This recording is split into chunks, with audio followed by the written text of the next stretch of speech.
నీకు ఉత్తరం ఇస్తా. అది ఎలాంటి పరిస్థితి అయినా సరే. మనుషులు చేతులు ఎత్తేయొచ్చు, నువ్వు చెప్పిన మాట వినలేదురా, నీ సావు నువ్వు సావు. నువ్వు నేను చెప్తే వినలేదండి, నేను మొత్తుకొని చెప్తున్నానండి, మీరు వినలే. ఒకరిని ఒకరు నిందించుకునే పరిస్థితులు. ఎవరు మనల్ని పట్టించుకోకపోయినా ఈరోజు పరిశుద్ధ స్థలంలో నిలబడి చెప్తున్నా, ఇది నీ చేతులారా నువ్వు చేసుకున్నావని ఇంట్లో వాళ్ళు, వీధుల వాళ్ళు అందరూ మనల్ని నిందిస్తున్నా, మన బాధ అర్థం చేసుకొని మనల్ని ఓదార్చే ఏకైక దేవుడు మనం ఆరాధిస్తున్న యేసయ్య.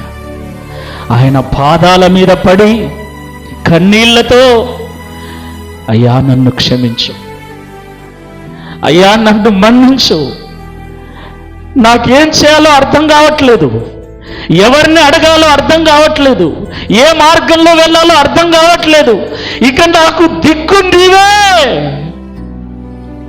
నాకు దిక్కు నీవే అని కన్నీళ్లతో ఆయన పాదాలు పట్టుకుంటే ఆయన నీ వద్దకు వచ్చి నిలబడి, హాగరు నీకేం కావాలి?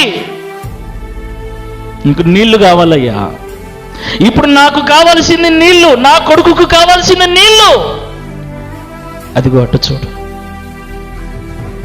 అరణ్యమంతా తిరిగినా కనపడని నీళ్లు దేవుడు వచ్చి అటు చూడు అంటానే అప్పటికప్పుడు ఊట పుట్టింది. Praise the Lord. అప్పటికప్పుడు నీళ్ళ ఊట పుట్టి వారి దాహము తీర్చబడింది.